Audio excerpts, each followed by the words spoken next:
Boa noite, minhas irmãs, graça e paz. Olha, nós aqui novamente para aprendermos mais um pouquinho da palavra do Senhor, né? E hoje chegou a vez da igreja de Pérgamo, né? E nós vamos aprender um pouco sobre as doutrinas dos nicolaítas, né? Vamos aprender um pouco. É mais uma igreja, né, que é fiel ao Senhor, mas que o Senhor tem as suas repreensões para ela, né? Mas vamos estar ouvindo atentamente o que o Senhor tem a nos ensinar hoje, né? Que com certeza Ele nos ensina porque é a palavra dEle que estará sendo falada, né? Ensinada, pregada. Então que o Senhor use grandemente a serva dEle que vai trazer essa mensagem e nós estejamos atentas a isso. Vamos orar nesse momento? Senhor Deus Todo-Poderoso, louvado e engrandecido seja o Teu nome para sempre, ó Pai. Deus amado e bendito, obrigado, Deus, por mais essa oportunidade que o Senhor nos dá, ó Pai, para estarmos aprendendo, sendo edificadas na Tua palavra. Ó Deus, em nome de Jesus, usa grandemente a Tua filha, que estará trazendo, ó Deus, esta palavra. Fala, Deus, ao coração dela e que ela, Deus, fale para todas nós o que o Senhor primeiramente falou ao coração dela. E que ela passe, ó Deus, de forma fiel para nós aqui que estaremos ouvindo, estaremos participando desse estudo. Ó Deus amado e bendito, continua abençoando, Deus, todo esse grupo, Pai, das mulheres cristãs em missão, um grupo que tem crescido, um grupo que tem sido edificado, mas tudo, Deus, porque o Senhor tem dado estratégias para que possamos, mesmo em meio à pandemia, continuar nos edificando, continuar sendo tratadas e cuidadas pelo Senhor. Obrigada, meu Senhor, por tudo. Fala aos nossos corações e nos abençoa. Mais uma vez, perdoa as nossas falhas, nossos pecados. Em nome de Jesus. Amém. Vamos estar ouvindo agora, minhas irmãs, o que o Senhor reservou para nós. Tá bom? Deus abençoe. Até já. Olá, meninas! A graça e a paz do Senhor Jesus seja com cada um de vocês. Estamos aqui para mais um estudo. O estudo de hoje é a respeito da carta à igreja em Pérgamo, que fica em Apocalipse, capítulo 2, do 12 ao 17. Mas antes de nós começarmos o nosso estudo, eu gostaria de falar algumas curiosidades a respeito da cidade de Pérgamo.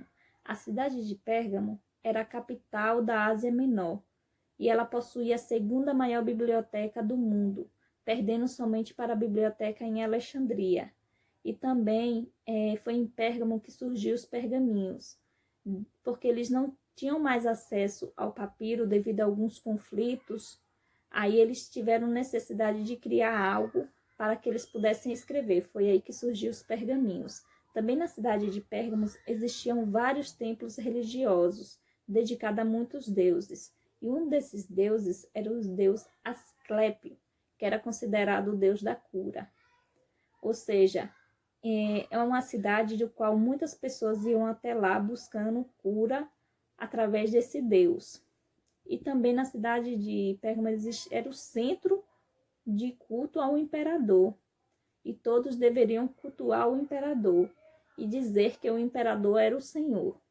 Agora, nós vamos orar para iniciarmos o nosso estudo. Senhor, maravilhoso Deus, digno de toda a honra, toda a glória, todo o louvor.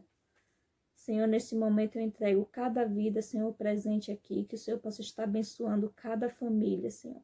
Nesse momento, Senhor, eu te peço uma bênção especial sobre cada membro da Igreja Batista Monte Gerezim.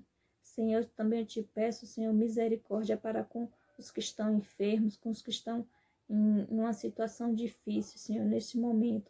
Senhor, eu entrego a vida dos missionários nas tuas mãos, Senhor.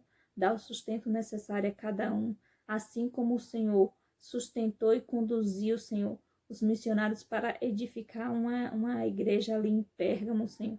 Que o Senhor também esteja conduzindo e abençoando os missionários no Brasil, Senhor, para que eles possam estar levando o teu evangelho, para que eles possam estar fazendo de acordo com a tua vontade, em tudo que eles possam fazer, realizar, que eles possam te consultar e que possam ter a sua bênção, Senhor.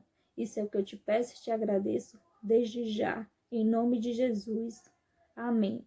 Agora vamos para a leitura bíblica.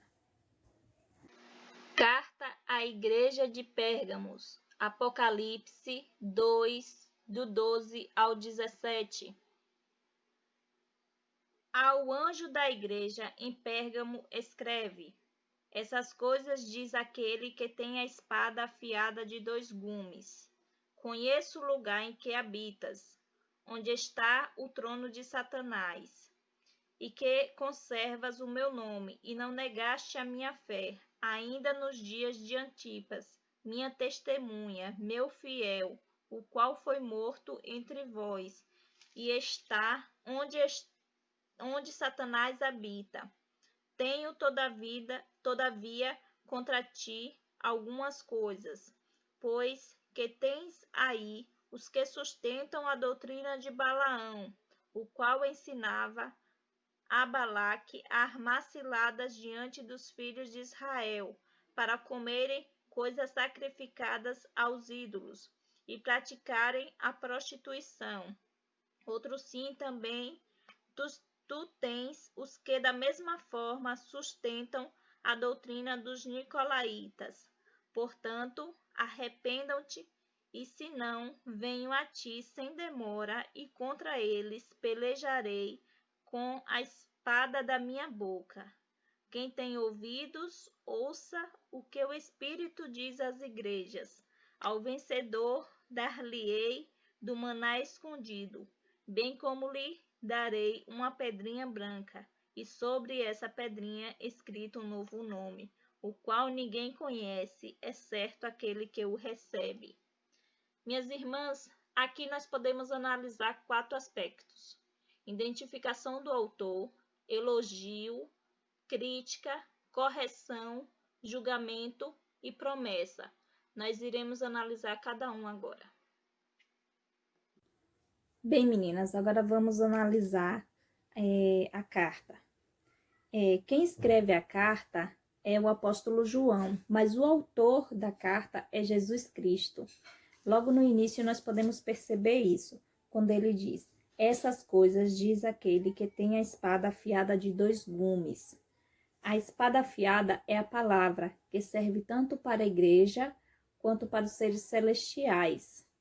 E em seguida ele começa elogiando a igreja de Pérgamo por se manter fiel, mesmo em meio a um contexto ruim. Porque, como eu citei logo no início das curiosidades, a cidade de Pérgamo existiam muitos templos dedicados aos falsos deuses, né?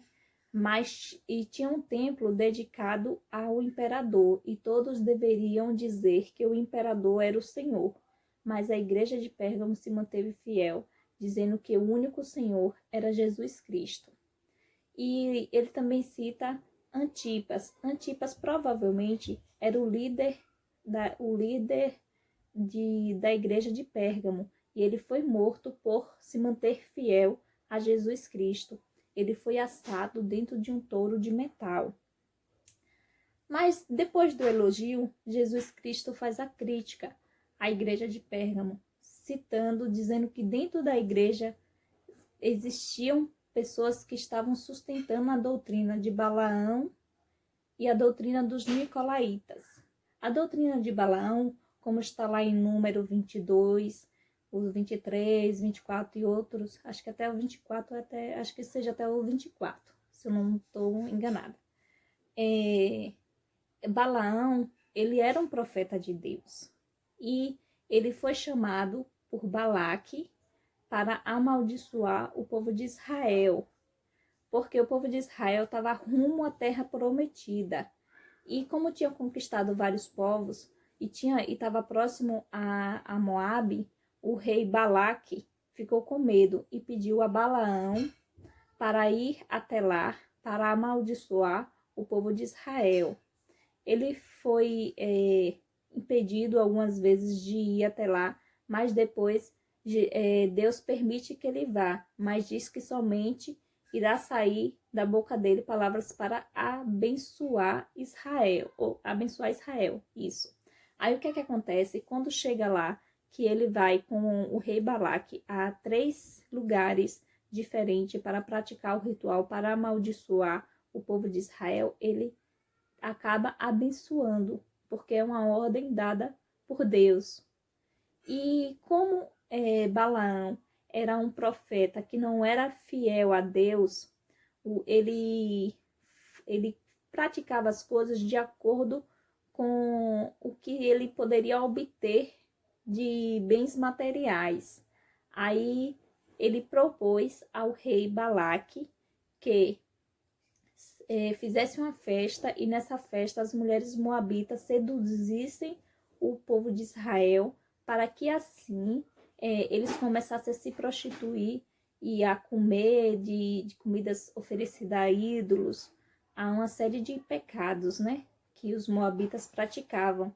E assim a própria mão de Deus pesaria sobre o povo de Israel. E foi isso que aconteceu, né? E, ou seja, o profeta Balaão, a doutrina dele é uma doutrina que não é baseada em fidelidade a Deus. Ela é baseada em interesses materiais, no que se pode obter de bens materiais, né?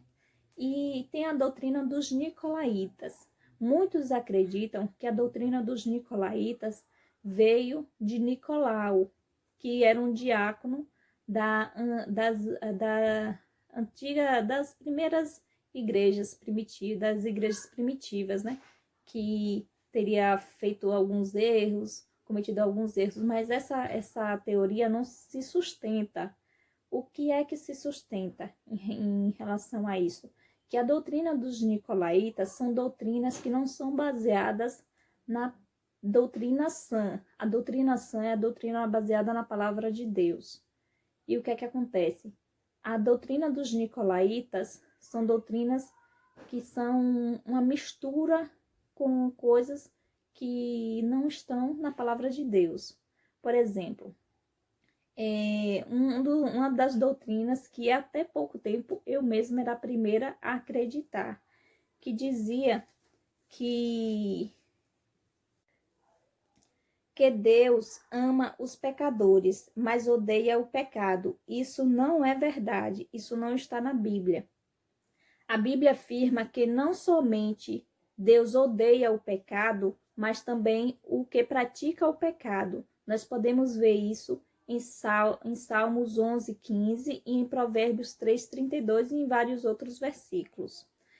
Uma coisa interessante é nós analisarmos também o que foi que aconteceu em Bereia, quando Silas e Paulo foram até Bereia. Lá em Atos 17:11, nós podemos ver que eles foram até Bereia, e quando eles foram falar das escrituras para o pessoal, o povo daquela região, eles iam para a palavra para ver se o que eles estavam falando estava de acordo com a palavra de Deus, para poder nós não nos deixarmos serem enganados por falsas doutrinas. Nós temos que estar sempre analisando se o que o pregador está falando está de acordo com a palavra de Deus. Se não estiver de acordo, aquilo não é uma doutrina correta a seguir. Em seguida, Jesus vem com a correção. Ele pede que as pessoas se arrependam. Aí, depois ele fala, se elas não se arrependerem, que viria o julgamento sobre elas. Aí é quando ele fala que aqui, pelejarei com a espada da minha boca.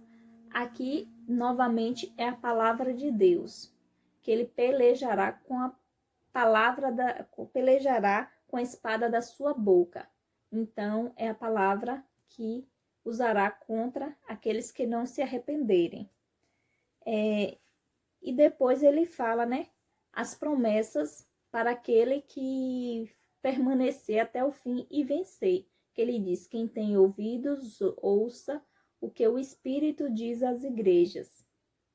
Diz às igrejas. Ao vencedor dar-lhe-ei. Aí ele fala do maná escondido, da pedrinha branca e do nome que somente, um nome novo, né? A pedrinha, o maná escondido, lá em João 4:32, nós podemos ver Jesus falando a respeito da comida, né? Ele fala assim, João 4:32, quando os discípulos dizem para Jesus, mestre, coma, aí ele fala, mas ele lhes disse, uma comida tenho para comer, que vós não conheceis. Ou seja, o maná escondido é justamente isso, algo que a gente ainda não sabe, mas que Deus está preparando para a gente, né? E a pedrinha branca, antigamente, os romanos, os gregos romanos, eles usavam a pedrinha branca na absolvição de um julgamento. Quem era absolvido de um julgamento, eles recebiam uma pedrinha branca. Ou então, como entrada para um festival ou para um torneio, para um banquete também. Eles recebiam uma pedrinha branca como sinal de entrada, como se fosse um ingresso. E que privilégio, né? A gente recebeu um nome novo, do qual somente quem deu e você irá conhecer.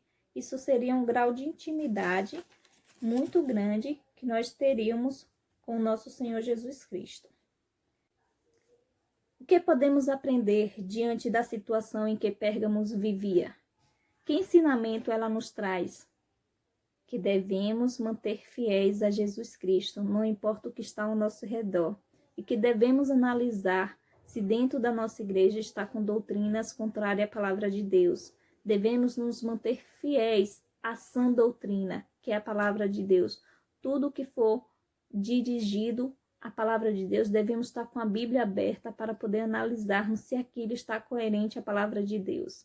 Que Deus abençoe a cada irmã. Estaremos no grupo comentando. Você sabe de alguma igreja ou passou por alguma doutrina contrária à palavra de Deus? Cite lá no grupo. Vamos orar? Encerrando? Senhor, grandioso Deus, maravilhoso, conselheiro, príncipe da paz. Obrigado, Senhor, pela tua misericórdia.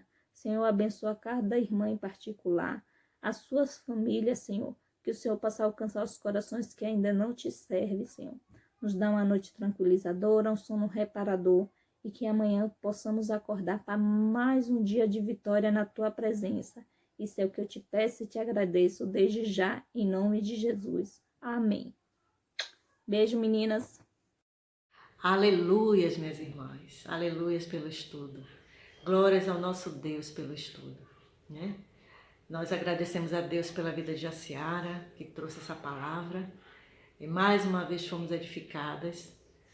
E porque o nosso Deus é assim, né? A palavra dele é viva e eficaz. E ele é misericordioso. E nós temos a oportunidade sempre de estarmos nos refazendo, nos consertando. Porque a gente erra, ele sabe que somos imperfeitas, mas ele sempre nos dá uma oportunidade. Isso não vai ser sempre, né? Vai ter um tempo. Mas enquanto ele dá oportunidade, vamos procurar nos consertar, né? Nos refazer, rever a nossa vida, o que temos errado para o Senhor estar nos abençoando. E não foi diferente com Pérgamo, né?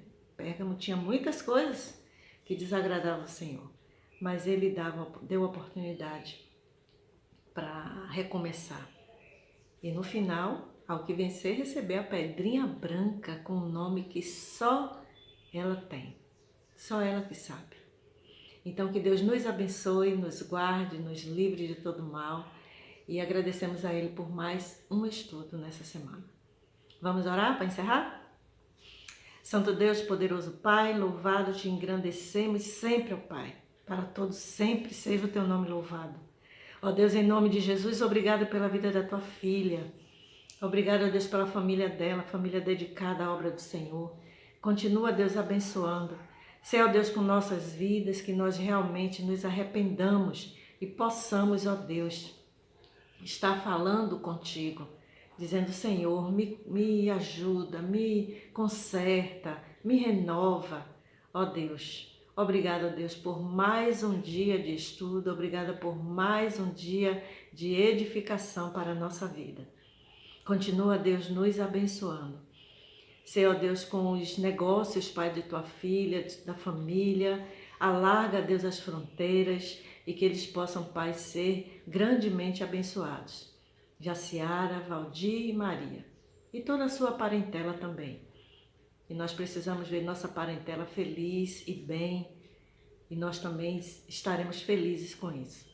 Obrigada por tudo, meu Pai. Nos abençoa, nos guarda e nos livra de todo mal. É o que eu te peço, Deus, e já te agradeço em nome de Jesus. Amém. Bom, meus amores, agora corre lá para o grupo e vamos fazer os comentários, né? Porque uma ajuda a outra. Cada uma tem um entendimento e só vai complementando, né? É muito bom ver esse desfecho lá dos estudos, né? Cada uma vem com seu entendimento e a gente vai sendo edificado, tá bom? Deus abençoe e até a próxima. Tchau, tchau.